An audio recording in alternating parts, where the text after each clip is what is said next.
Welcome to Health Oddity, the show that strips away the jargon and hype surrounding all things health and fitness to help you live a long, strong and energetic life. Lining up at the bar this week, here's Peter Ladd and James St. Pierre.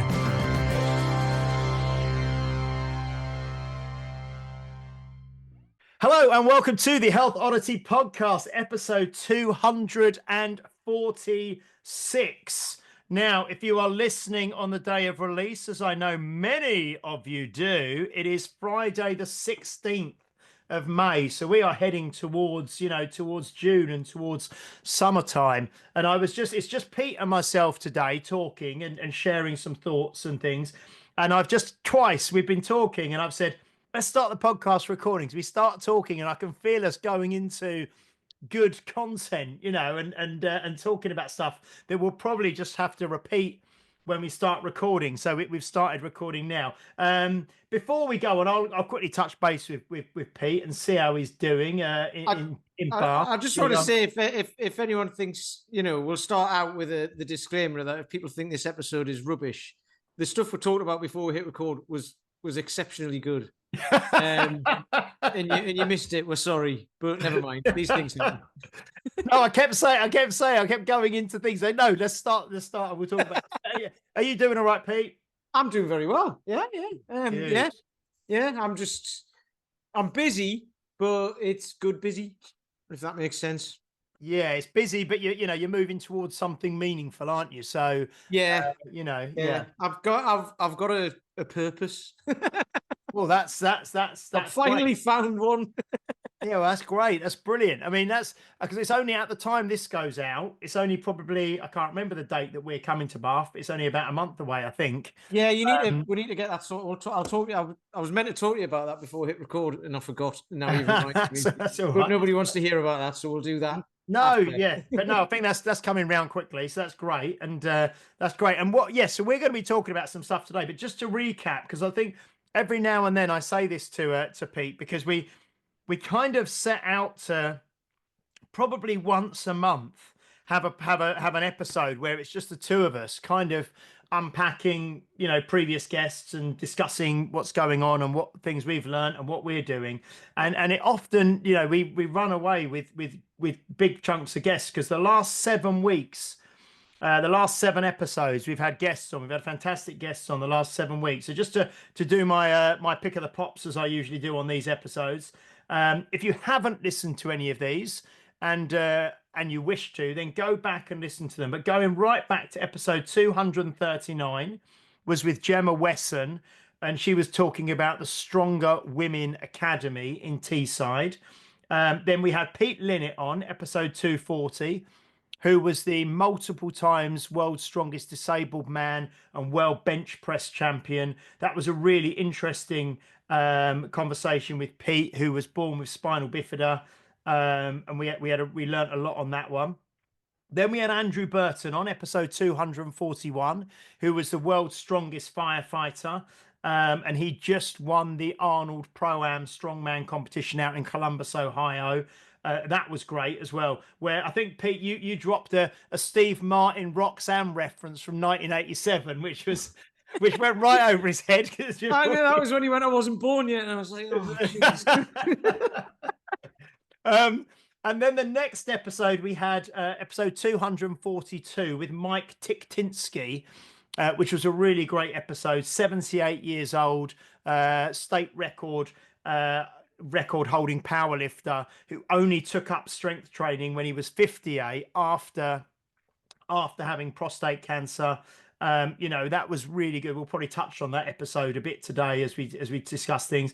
Then we had David Ameland joining us on episode 243, the first episode we ever had coming live from Greece, and that was a really interesting episode as well, all about finding your connection to fitness, your deeper connection, and how you can make it personal to you, which we'll probably talk a bit about today as well. Then we had Elise Ball on, former professional ballet dancer and show dancer, episode 244, talking a lot of stuff around eating disorders and issues around dancing and professional dancing and body image, and then finding strength and a more healthy again, I suppose tying in with David Ammond, a more healthy connection to exercise and training coming from a very unhealthy one. And then last week, episode 245, we had our friend Big Tell on, Big Terry Hollands, on talking about his life and career in strongman and rugby initially, and coaching now and bodybuilding and all that sort of stuff. So yeah, we've had 7 really varied episodes on, and today you've got Pete and I. So yeah, Pete, I mean, we were kind of, I mean, I'll kick off with just kind of floating an idea, which kind of I think is apt for both of us at the moment. You're incredibly busy doing something all around Solvitur Ambulando and Walk Bath and Walking Solves. I'm incredibly busy at the moment, as I've got a key member of my team, my staff that I've had. Nikki is leaving Unique Results. She's been a part of my journey for 17 years. She's been an employee for 12 years. That's creating a lot of not a challenge, but work at the moment, sorting things out around that. But one of the things that I did a video for the members on the other day was the importance of, and tying back to Mike Tiktinsky and David Amerland, having an anchoring or a deep connection to your exercise and your training. And so that at times of increased stress, increased busyness, increased challenges, you can still fall back on this kind of connection that you have to moving your body and the benefits that you see from it. So, I mean, you're busy at the moment, obviously, with what's going on. Yeah, how is this tying in with you? I think having a big purpose is very helpful, obviously, but how's your training going at this heightened time of stress and busyness? Very well. Sorry, I was distracted there because the dog was spasming, but I think he was just having a dream. It was just a very vigorous dream. Okay. All right, now he's stopped. That's all right. Thank God for that. Yeah. So yeah, I mean, training wise is fine. I'm getting stronger still, and that's fine.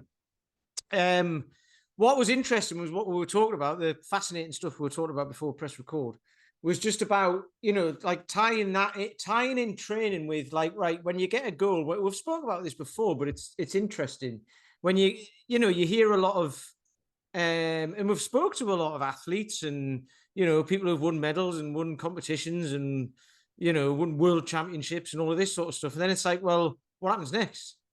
You've reached your goal. What happens next? Especially when it's a lofty goal. And every goal is lofty, isn't it? Because it's something that you want, I suppose. So when you get to something, what keeps you going?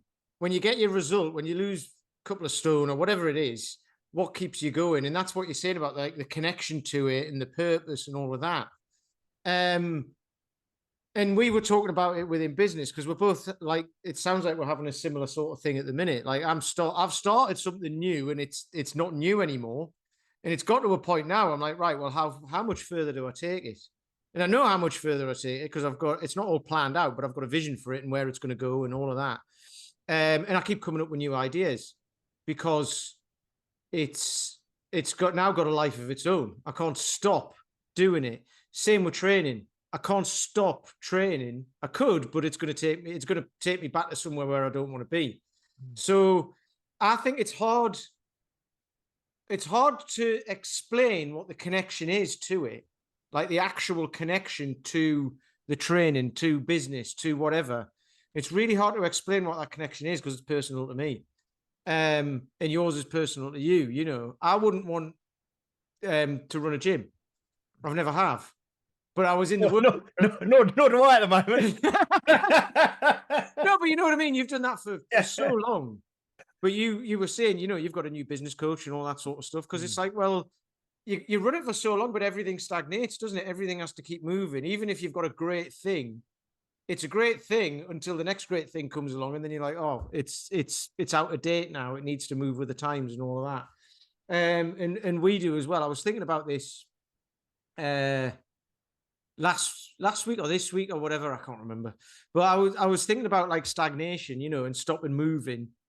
Oh no, I was talking to somebody about walking and how, you know, you get yourself out and about into the world, into nature. You go with a community of people who are engaged and supportive and all of that. But it's moving as well. It's movement, because when you stop moving, things stagnate. You look at standing water stinks, doesn't it? And anything that lives in there is stuff that you don't want to go anywhere near. You're like, well, it's just a bit rank, isn't it? And like that's what happens to your body. So, and your brain.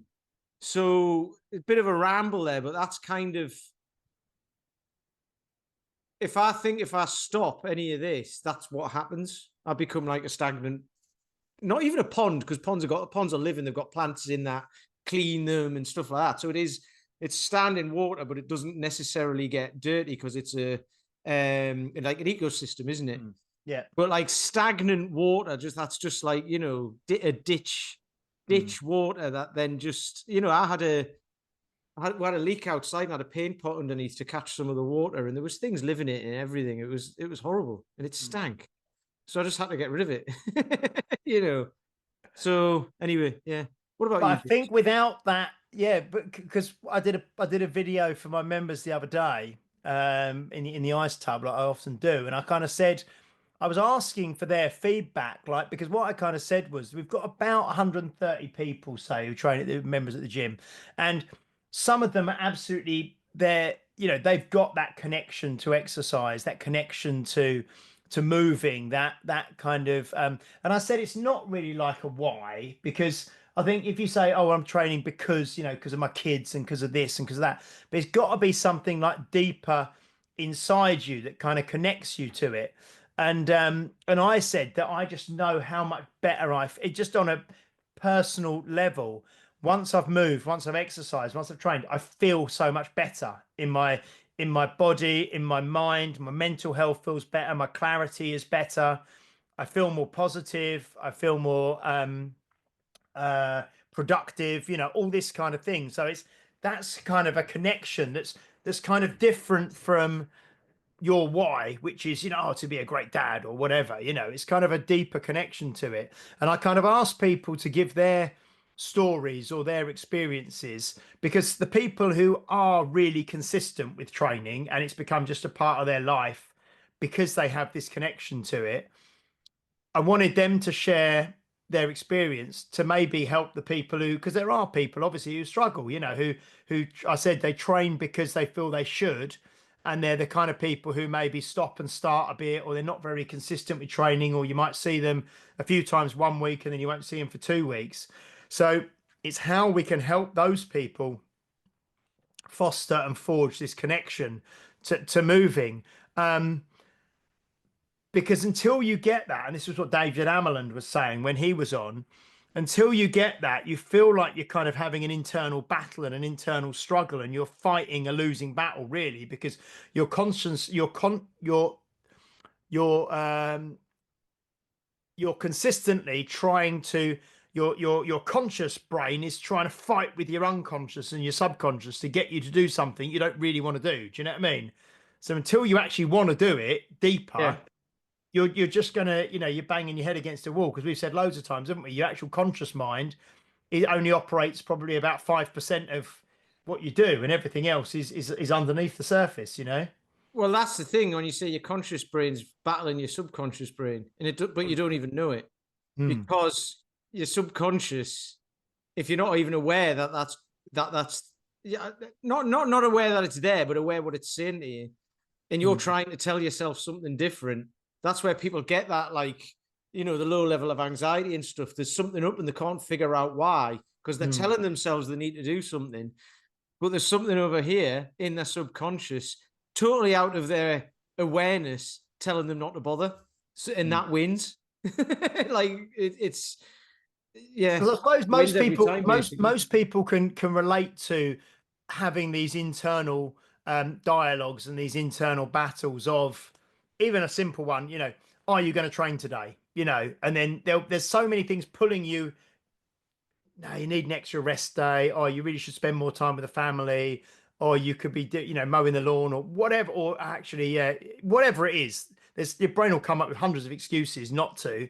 and then you're trying to. But if more often than not you kind of lose that battle and you don't, then something's not, not right, is it? There's Where more times, but we all have those. You know what I mean? Even the people who there's train all the time. there's one of the guys who I train his son's doing his mock GCSEs, Mm. right? He'll be doing them soon. So like over the last couple of months, he's been revising. And this guy, Dave, he's hilarious. He's like, my son has never made me so many cups of tea. It's unbelievable. He's offered to wash the car, cut the lawn, everything. His son's like, yeah, do you want us to wash the car, Dad? And he's like, no, it's fine. Honestly. And he'll do anything but revise. That's called productive avoidance. I know, but Yeah. imagine if he didn't have revision to do, he'd be like, son, do you fancy washing the car? He'd be like, no, why would I want to do that? You know what I mean? So it's hilarious, isn't it? And this goes on without you even noticing. Mm. Yeah, and that is that.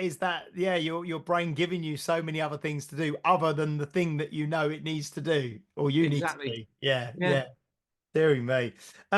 Yeah, so I know that the Mike Tiktinsky episode we had a few 1, 2, 3, 4 weeks back had quite an impact on you and on me as well. And you shared that one widely. And I know that you've said how important you think that one was and how powerful. And one of the things that you mentioned, if you can talk about it a little bit, maybe, was the fact that you said we can talk about stuff all the time in our 40s, and you can get people in their 20s and 30s and even their 50s saying about longevity, training for getting it. But when you've got someone who was Mike's age, 78, telling you it, you kind of, it's got a different level of, you sit up and listen, don't you? You have to, because it's so what did you find so kind of interesting stroke powerful about that episode? Well, I don't know if this is gonna sound weird or not, but people blame their genetics for stuff. And fair enough, some people just are fighting a losing battle. Not many, but some people aren't they? They can do whatever they like. And they're just they're just gonna die young. However, that said, Mike's had cancer, a heart attack, 2 new knees, Shoulder surgery, practically a new shoulder by the sounds of it. Yeah. All of these things. And it's like, so genetically, he's not gifted by any stretch of the imagination. It doesn't sound like, anyway. We don't know what his genetics. I remember though, he said, didn't he, that he'd never really excelled at any sport in his life until he's like in his 60s when he starts powerlifting. So he was never exceptional at running or anything that he did before. Yeah. So I just find it interesting because he's, like, you can do all the right things and get cancer.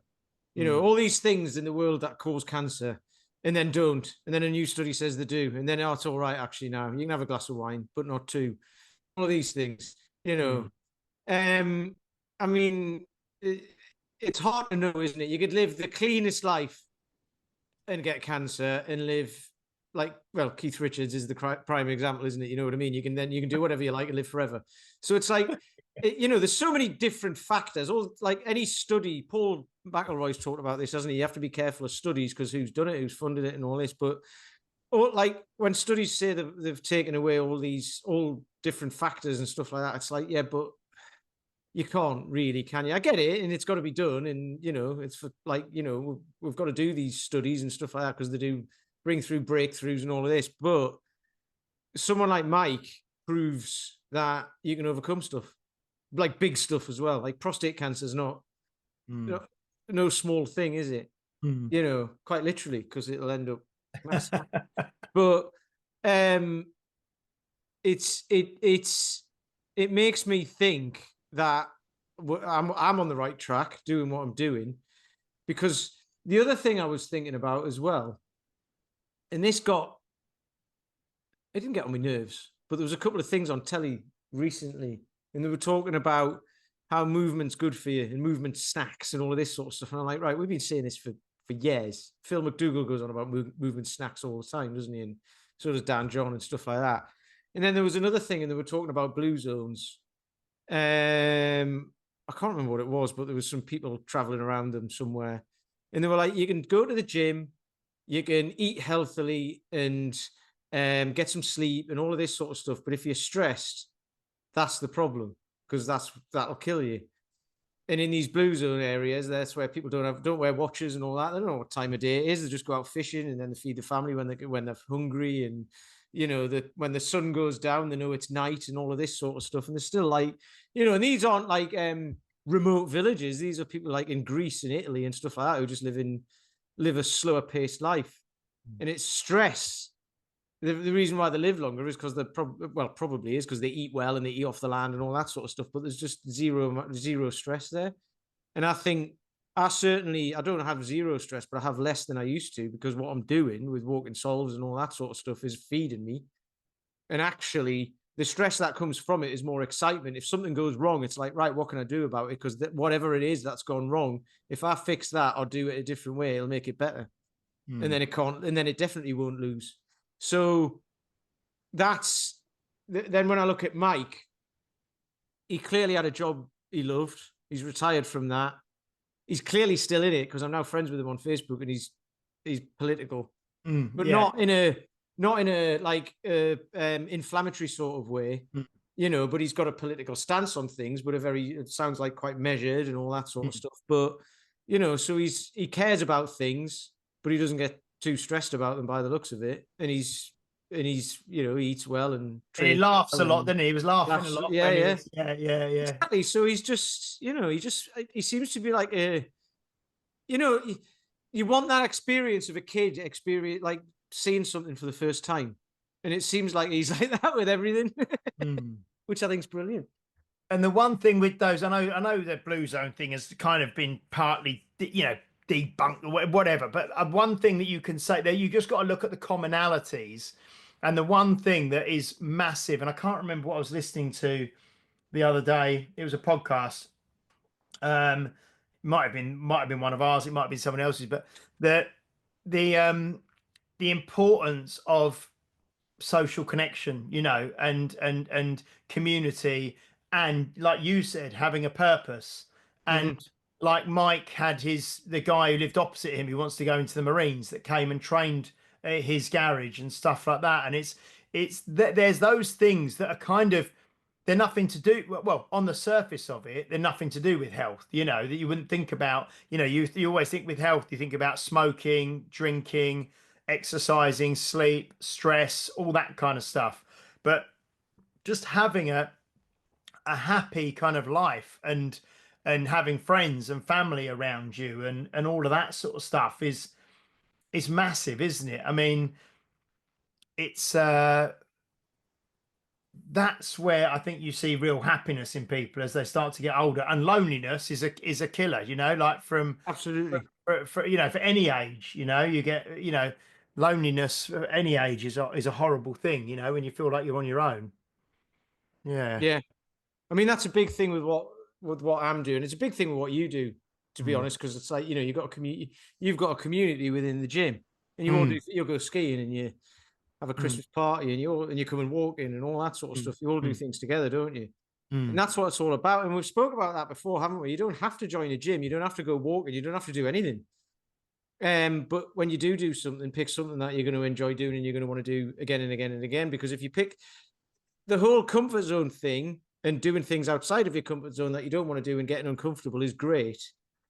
But if you start there, then like, where do you go from there? You've got to get started first. And if you're lonely and depressed and anxious and stressed all the time, then the idea is to just manage that first. Then because you're already uncomfortable. You know what I mean? Just in daily life. So then that's probably where you need to get some comfort in your life.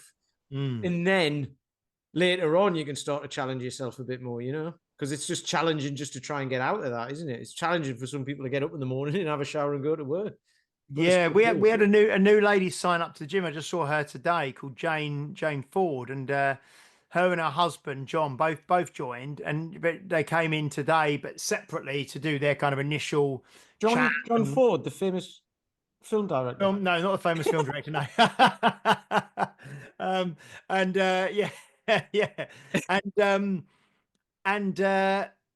she had said that they both live really quite healthy lives already, but she trains 3 to 4 times a week at home on her own with weights, and I think she's part of some kind of program where she gets she does it to videos and whatnot that are sent to her and things. But one of the things when I sort of said, because it's interesting, the first sheet that I go through with people is called the purpose, and so tying in with what you said, and it's kind of what made you get in touch with us, and then it's kind of what do you want out of this, and how will you know when you've had it, and when do you want it by, and all this kind of these broad questions.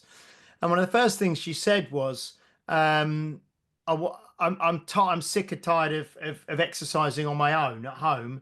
I want to be in a community. I want to be around people. I want to be, doing different things as well, and just be with other people. Because yes, you can exercise and train on your own at home, and some people really thrive on having that kind of garage gym, like Mike. I think if you're really I don't know really what the personality type is, but if you're really committed and you can just be given a program and follow it, and you train on your own, obviously as well. But if you're that kind of, but then you get a lot of connection and community elsewhere. But if you some people can just operate well on their own, and that's fine. But then you probably find that they've got nice amounts of social networks and connection and do things outside of that. But this was her thing. She wanted to be training with other people again. Just so, and like you say, you can go for a walk on your own. Nothing's stopping you going for a walk on your own. But going for a walk with 20 or 30 other people and having a chat with someone the whole way round is probably a more pleasant way of doing it. Yeah, it's interesting that, because I had a conversation with someone last night, actually. What you just said there is this lady's come to join your gym because of that. Some people might look at that and say, I hate gyms. I don't want to join a gym for social connection. But there's a difference. Yours is a gym, but it's not a gym, is it? It's it's not one of those places where you're going to go and everyone's showing off and it's banging music and all that, all the like the Globo gyms, which there's nothing wrong with. But that puts a lot of people off, because they're like, if I want a social connection, I might want to chat to someone on the treadmill or whatever.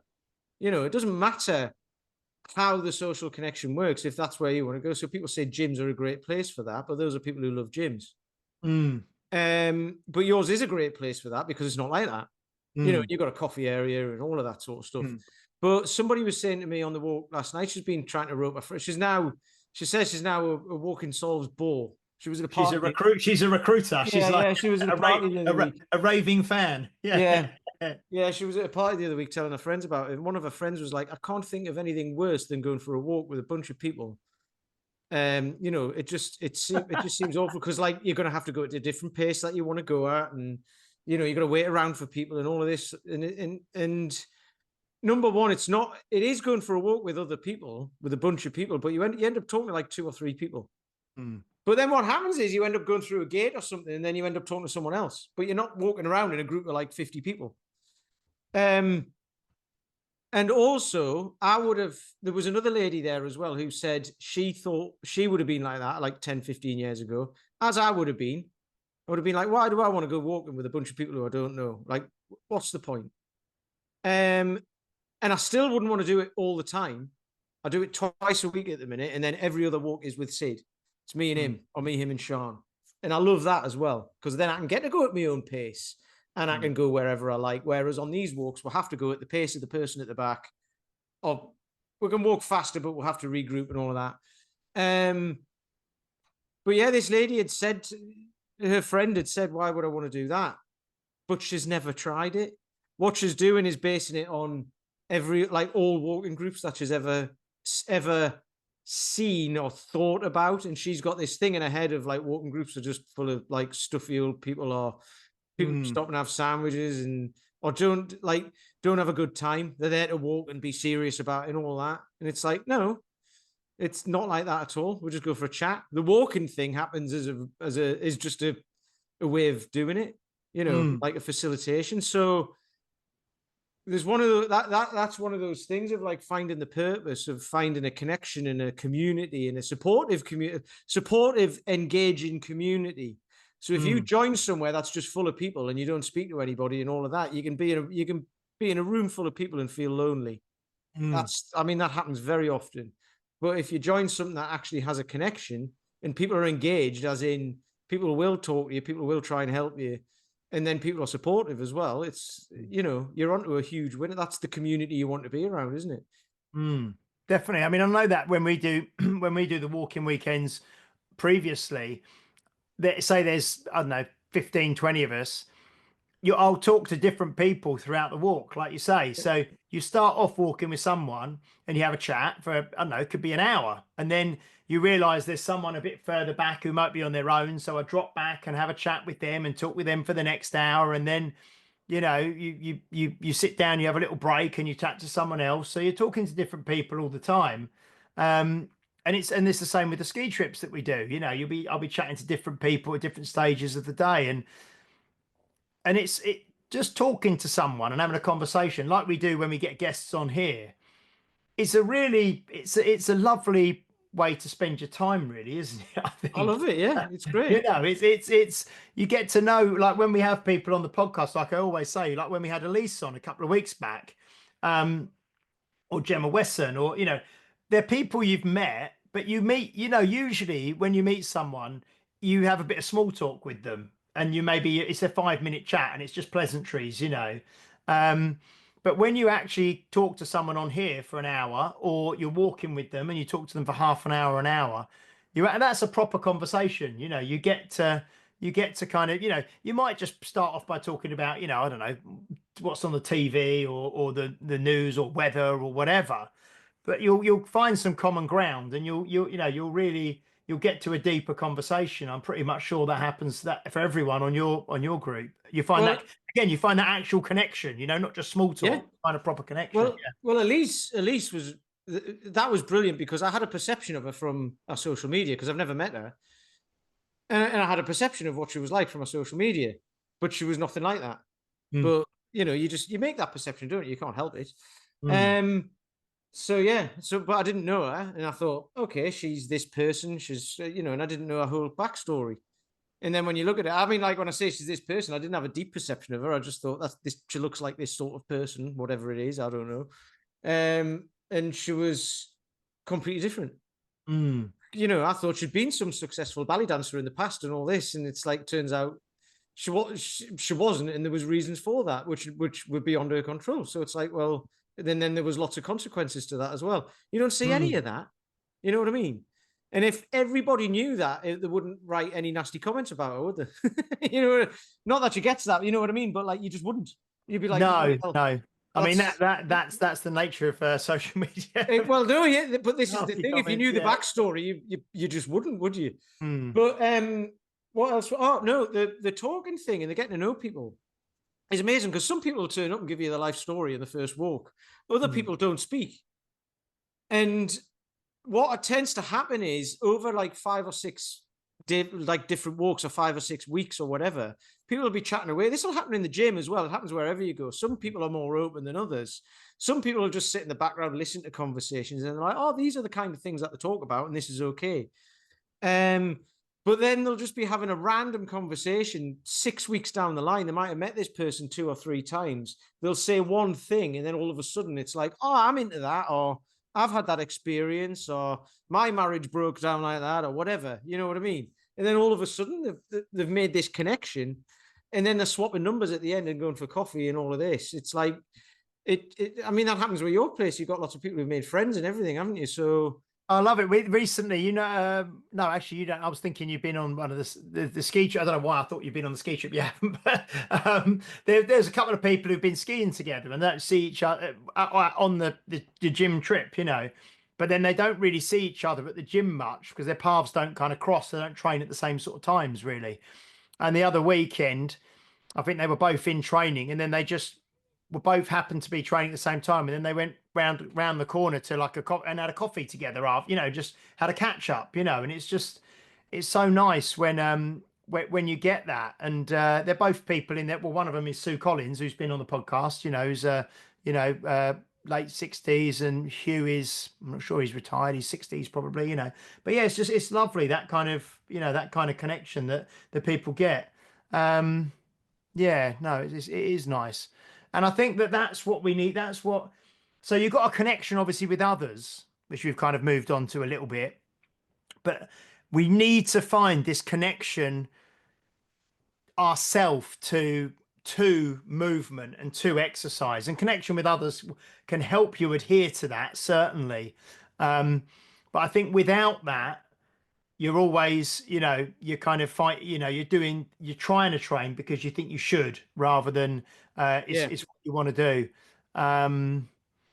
Yeah, it is fascinating, because if you could bottle that connection to exercise, everyone would do it.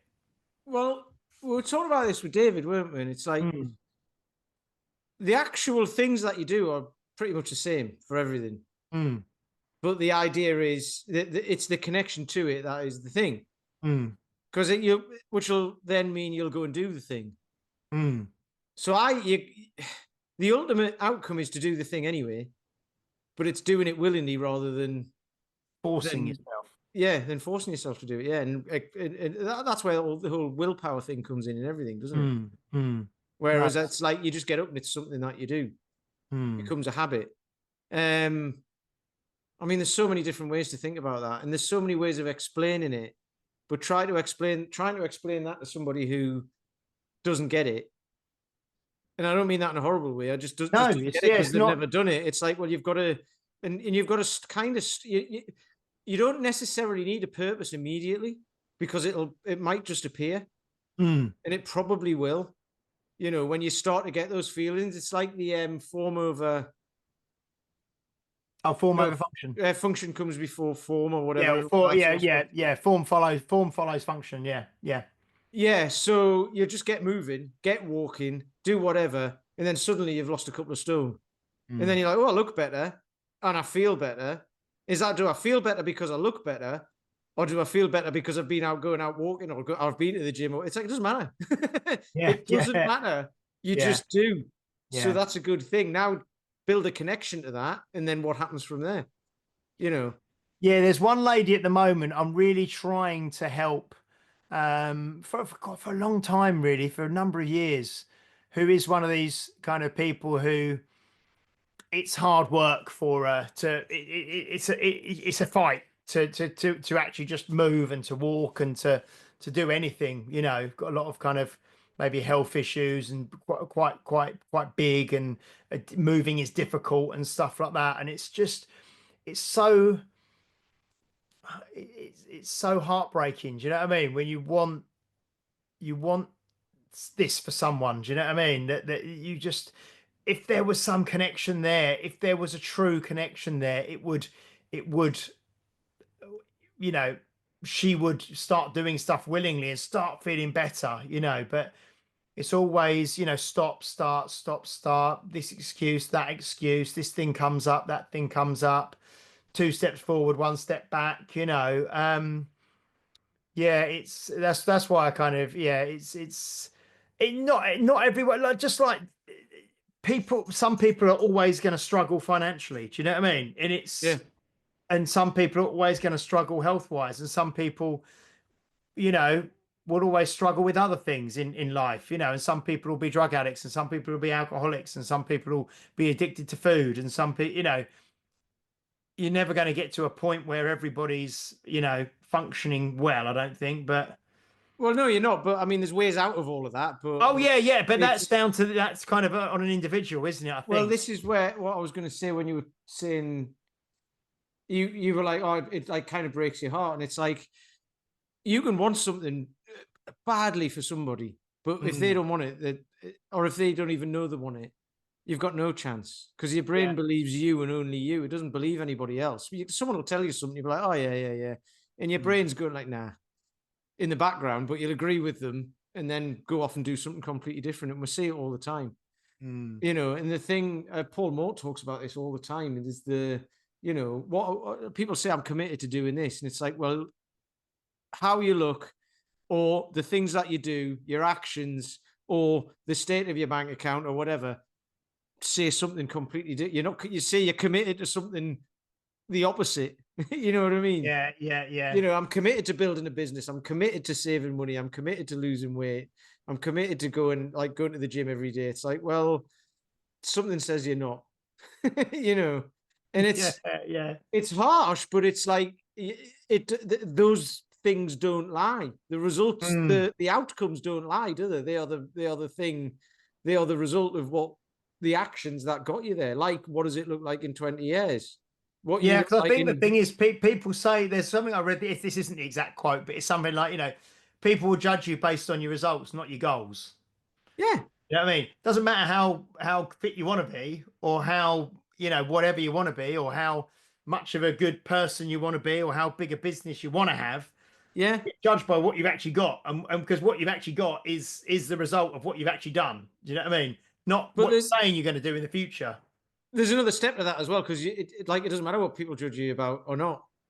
And you can say that, you can say it doesn't matter. It doesn't matter what people judge me about. It's like, well, it doesn't matter what other people think. It's what you think of yourself. And if you're judging yourself in the same way those people would, of, Mm. well, I want this, but I haven't got it. I want to look like this. I want to be fit and healthy. I want to be able to walk up them stairs or that mountain or whatever in between, but I Mm. can't, and I never will be able to. You're judging yourself, aren't you? Mm. You're putting yourself in that place of like, this is me, this is who I am. I am never going to be able to do that. But Mm. we change constantly. I was watching yesterday evening. My little Xander, who's 5 years old, loves watching He-Man now. And there's He-Man on my shoulder. And it's the old He-Man as well, like the I've 1983 I've watched a few of those. They showed up on my on Prime Amazon. or whatever, Yeah. and I've watched a few. They're funny. The reason I They are say funny. is because we were watching one yesterday. It's so lovely because just before he goes to bed, or half an hour before he's going to start going up and get ready for bed, we put one of these He-Man episodes on, and it's from like 83, 84, and it's the stuff that I would have watched. But at the end of every episode, there's like a lesson that you should have Yeah, learned, and it's really good because either He-Man or Man at Arms or Teela or someone will say will kind of summarize the learning that you can take from the episode for your own life. And but for some reason on Amazon, it won't let you rewind or pause it because it's kind of broadcast live it's some weird thing. But the one yesterday was about changing yourself, like, and the message at the end, so the story, I can't remember exactly what it. Oh no, that this lady who was a baddie became a good, basically changed, became good, saw the error of her ways, blah blah blah. And the lesson was like He-Man saying, and remember, he goes, you can change just about anything about yourself if you want to. You just have to really want to and work out this, that. And it's this like He-Man, like giving you a personal development lesson at the end.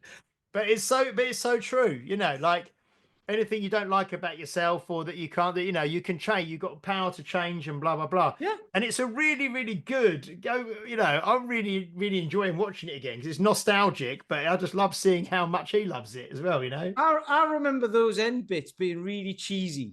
Yeah. However, when you're a kid, they're not, because you probably go to school and like you'll be talking to your friends about He-Man and all that sort of stuff, Hmm. and they're like, oh yeah, the bit where he beat that bloke up or whatever, with got his sword out and did the thing, all of Yeah. that. It's like, yeah. Nobody ever went, it's powerful at the end though, wasn't it? That bit, they'd be like, oh, what are you you know what I mean? You get ridiculed, but everyone's probably thinking the same thing.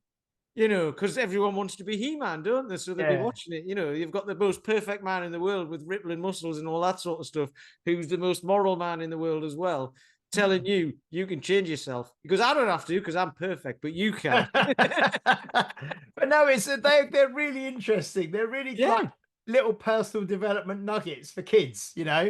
And I think it was really good. Dairy me. Because I think I don't watch kids' TV, obviously, but I don't know what it's like nowadays. But like, there's still like you still get same messages through stuff, don't you? But they're trying to be subliminal or whatever, or trying to show kids that there's empathy in that, rather than just sticking it at the end and going, here's what that meant.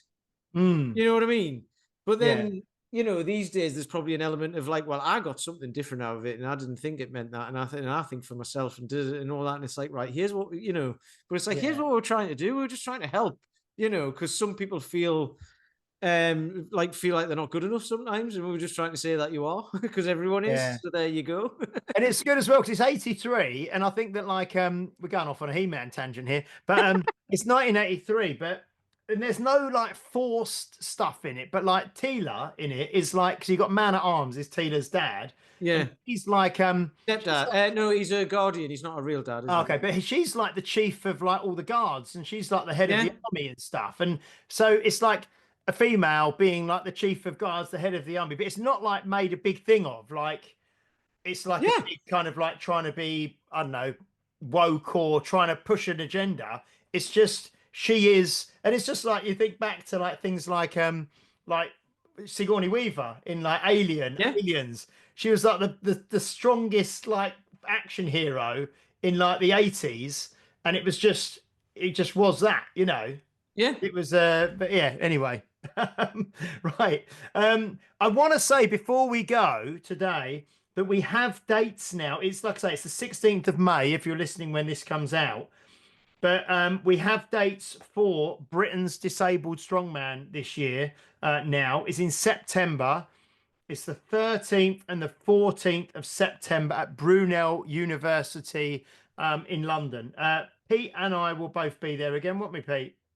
Yep. Share Yep. a room. And I'll try not. I'll try not to flood the kitchen this time. Oh, okay. Yeah. There was a knock at the door, wasn't there? I had a shower. You had a shower, and it was fine. And then I had a shower, and there was no water. Like it was all within the bath. It wasn't like I was like using the place like a wet room. But there was a knock at the door, and it was the last room reception. She was like, "Have you just had a shower?" And I was like, "Yeah." Why? You flooded our reception. Yeah. No, yeah. But yeah, so the 13th and the 14th of September at Brunel University. It's a Saturday and a Sunday. Pete will be there. I will be there. Alex Nicole Bennett, who's been a guest on the show, will be there. I'm sure Pete Linnett will be there. I'm sure Louise Greer will be there. I'm sure Sitting Bull UK, David Walsh will be there. You know, all these guests that we've had on the podcast will be there, I'm sure. Health Oddity are once again sponsoring the event this year. So, you know, we will be there in force. We'll be sponsoring the event. We'll probably speak to Gary Clark leading up to it. I'd imagine we'll see if we can get Gary on. But yeah, that is a great, great weekend. So that's the 13th and the 14th of September at Brunel University in London. It's about 10 minutes, 15 minutes drive from Heathrow Airport. So that's whereabouts that is for Britain's Disabled Strongman on the 13th and 14th of September. And on the back of that, Terry Hollands, who was the guest last week on the podcast, is confirmed we're doing the 1st of June for the workshop at Unique Results. I'll be posting some stuff soon with how you can sign up for that. But all money from that is going to go to Britain's Disabled Strongman this year as well as us sponsoring the event as well. So yeah, that's going to be great. So that'll be, yeah, look forward to that again, Pete, this year. I'd just like to say, by the way, for anyone listening, that is all James is doing. I've not been involved in any of this. I just turn up and like help lift the light stuff. No, but you're very much all of that. So no, that is amazing, though, James. Honestly, it's like Yeah. the sponsorship and the and getting like because Terry obviously said he'd come and do it for free. What he was doing to get some content filming and stuff, get some like content that. in that, which is amazing of him to do that as well. Yeah. But it's like no, we'll charge and give the money to. Yeah. So that's nearly ready. That's nearly ready. In fact, by the time this podcast comes out, that will probably be live. Yeah, that I'm sure that'll be live. That you can sign up to come to that. I think it's £48 we're doing it for a 4-hour workshop with Terry Hollands, and it's got all the stuff on there that you're going to do. So that will be out, I'm sure, by the time this podcast goes live. Brilliant, cool. Well, that was good, Pete. I enjoyed that. Always enjoy a catch up. Hopefully we're going to get, I'm just finalizing the guests for next week, but we should be back with a guest again next week for episode 247. So we'll be back with that. Yeah. Have a fantastic week, everybody. Thank you for watching, for listening. Please do like, share, subscribe, leave a review if you're watching or listening on a platform that allows you to do so, especially if you're on Apple Podcasts. I haven't checked recently, actually. If we have any, I'm going to do it now because it'll only take me a second while I'm on here. If we've had any more reviews come out, I can't see the latest one. I don't think we have. But if we get a review on there, I will read it online and then we'll give out the merch as well. Okay, brilliant. Until next week, thank you, Pete. You're welcome. You're welcome. Good. And we'll see you next week for episode 247. Until then, bye-bye. You've been listening to Health Odyssey with Peter Lant and James St. Pierre. To get your regular fix of hype-free health, you can subscribe and leave a review wherever you get your favorite podcasts. You can find out more on today's and other topics at healthodyssey.com or find us on Facebook or Instagram by searching for Health Odyssey.